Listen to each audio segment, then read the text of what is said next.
This session is called Work, but a more accurate title would be the tasks that you regularly do. So that might be an office or a school or looking after someone or something. As I say work during this video, if you need to, substitute it for whatever you spend the majority of your time doing. Often, the thing that takes up most of our time isn't the first thing we choose to do. For those of you who are tracking along with the small group guide, we ask you to describe your perfect day. And I'm thinking it's unlikely that you would say, I'd go to work.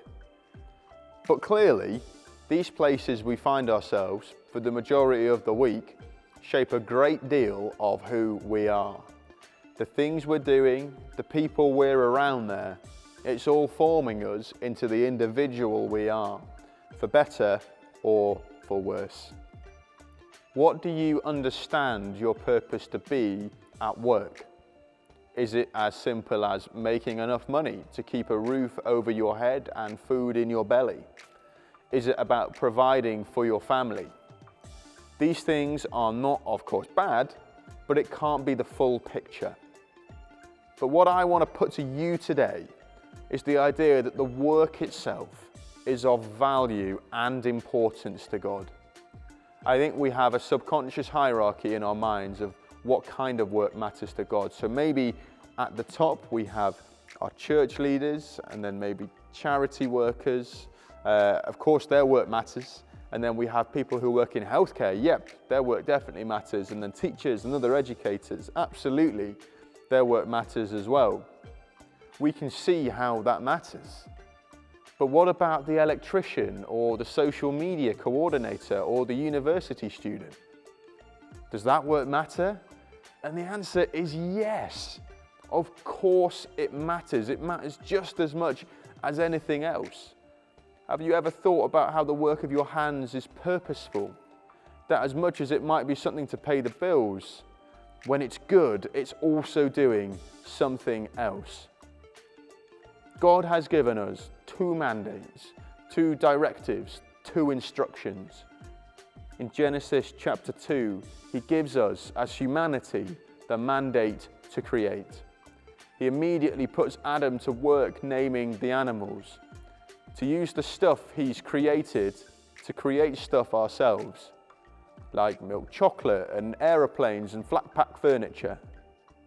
And in Matthew 28, he gives us the mandate to restore. If God's in the restoration business, so am I. Because we know that not everything in the world is as it was made to be, we are invited to join with God as he restores what he has made. Let's think about it like this. Imagine your day at work, whatever work is for you, whatever you're doing. I guarantee you will be involved in some creative and restorative work. As you restore, you bring peace, dignity, welfare, shalom. As you create, you bring prosperity, efficiency, beauty, shalom. I'm drawn to the example of the primary school teacher. They bring restoration as they solve disputes between students and seek to establish an orderly environment for learning. But then they create by thinking of different ways to get kids to remember their 12 times table and make their classroom look beautiful by putting the results of a recent art project up on the walls. And there will be equivalent tasks and duties in your job, whatever you do. And these might even be things that your colleagues do as well. But someone living in the way of Jesus does them with an assurance that they are applying the message of Jeremiah 29:7, seeking the shalom of the place that they are. Think about your day today. How were you creative? How were you restorative? Go around the group and share.